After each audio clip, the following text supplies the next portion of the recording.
Il Matera sfata la tradizione della sconfitta casalinga e si riscatta davanti al proprio pubblico battendo niente meno che la capolista Frosinone per 2-1. Una vittoria convincente, quella della squadra di Mister Florimbi, maturata al termine di 90 minuti combattuti, ma con il Matera più convincente sul piano del gioco rispetto ad un Frosinone più volte costretto a chiudersi nella propria metà campo per poi partire pericolosamente in contropiede. E proprio così maturava il vantaggio della squadra ospite. Il Matera apriva la gara costantemente in avanti, lasciando però troppo spazio ai contrattacchi laziali.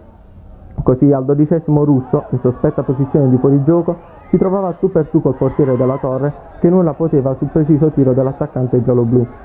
Gelato dall'inaspettato vantaggio, il Matera non perdeva comunque l'iniziativa e si rendeva subito pericoloso al 25° con Genco, che non riusciva a girare in rete di testa e preciso traversione di Zian, e poi ancora con lo stesso Zian che mandava sul fondo da posizione favorevole.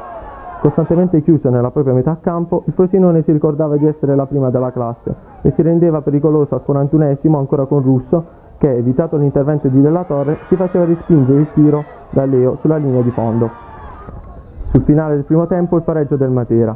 Zian si incaricava di battere un calcio di punizione dalla sinistra. Il suo diagonale, molto tagliato, beffava il portiere assante e si insaccava alla sua sinistra.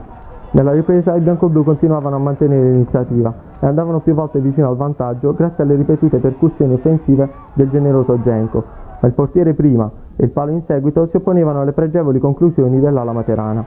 Il Matera continuava a premere sull'acceleratore, mentre via via il Frosinone andava scomparendo. Meritato il vantaggio della squadra di casa, che dopo essersi procurato un rigore con Falaguerra, lo trasformava perfettamente ancora con l'ottimo Zian. Nel finale spazio per i giovani della panchina e tanta soddisfazione sugli spalti, per una vittoria importante ma soprattutto convincente. E poi battere la prima della classe non capita tutti i giorni.